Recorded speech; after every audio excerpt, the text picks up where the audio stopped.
Hey guys, welcome to the fourth ThrowCast of Throw the Looking Glass. Yeah. This week we're talking about retrospectives. We are. So, first off, in the news, we have a new user interface. Cut to new user interface footage.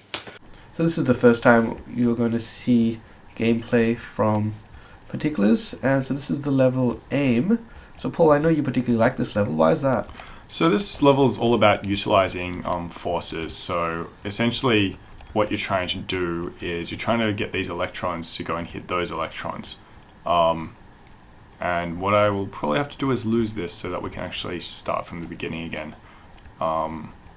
Wait a minute. So the electrons are shooting up from the bottom, and we have all these particles up here. And essentially you're trying to guide the electrons so that they hit the particles up the top.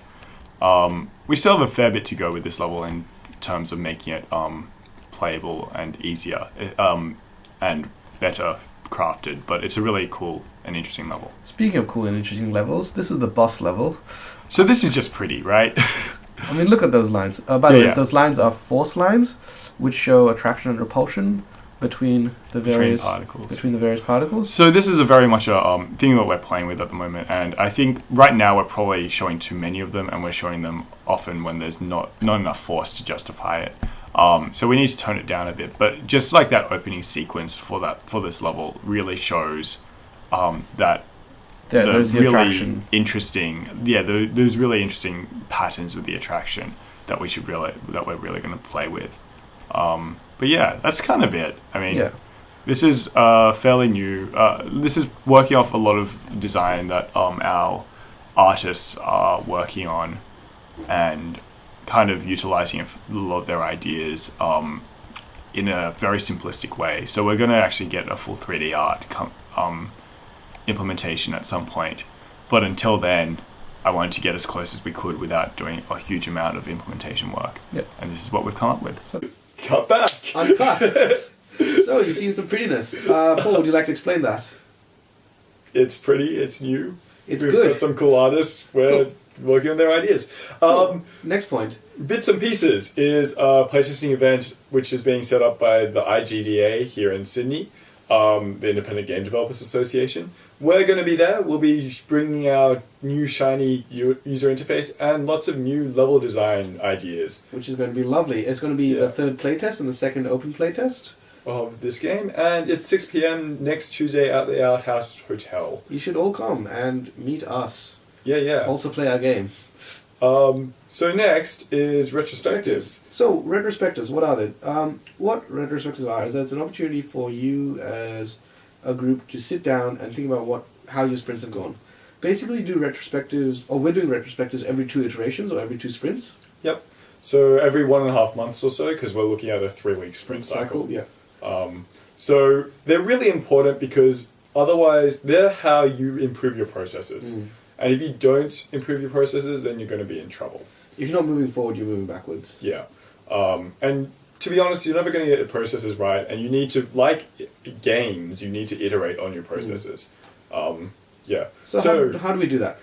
So you start off by making a happy place. So you need a place where people are willing to share, where you don't blame. It's a blame-free zone where the idea is that everyone is trying to find new ways of making it better rather than blaming each other. And you go to the retrospective with the idea that everyone has done the best they can with the knowledge they have and the tools available. Yeah. So you strip all judgment away. Then you look at what worked well for yourself, what worked in the last 2 sprints. And you get a huge list of everything that worked well. So you know what is going well, and you make sure that doesn't change. And you make sure people know what worked well. Yeah. And especially if there's someone who's been working really hard, they show appreciation for their work. And this comes back to, especially in a voluntary team, you need to... motivation is key. And making sure people understand how much you appreciate their hard work is stupidly important. Yeah.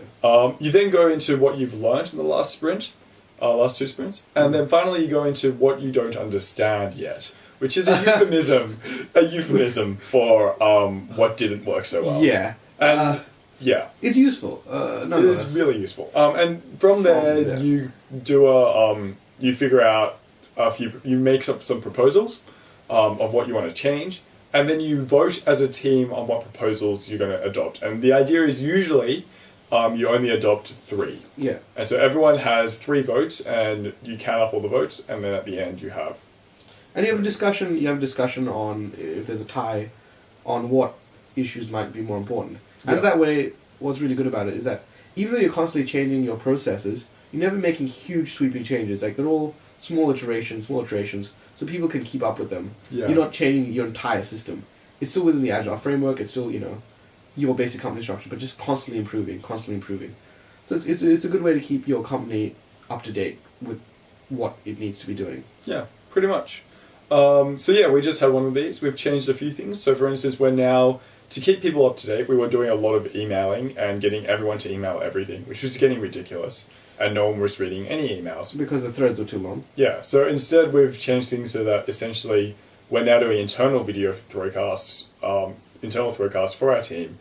ThrowCast. Yeah, so we're now updating our team on what's happening on a week-to-week basis, while also getting groups to internally communicate. Yeah, and on top of that, we made the transition from emails to Google Documents. Yes, which has been useful. It will be more useful in the future. Yeah, we're still really finding our feet when it comes to that. But I think it's a good change because it's more collaborative. It's not someone just speaking to someone else without any reply. Yeah, There's an opportunity for collaboration, which is nice. Yeah. I think that's it. That's about it. That's about it for retrospectives. Basically, do them. They're really useful. You need to be thinking about processes when you're running a studio. And the very important thing is that in an organization like this, where we don't have much time, where we're not employing people, our processes need to be as streamlined as possible to ensure that we get our stuff done. Yeah.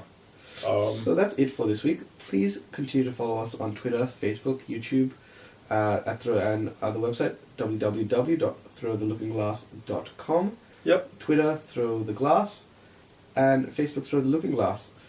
Thank you for listening. Thank you for listening. Watching. It's been great having all this feedback. Yeah. We've been overwhelmed by it. And until next week, see you later. See you then.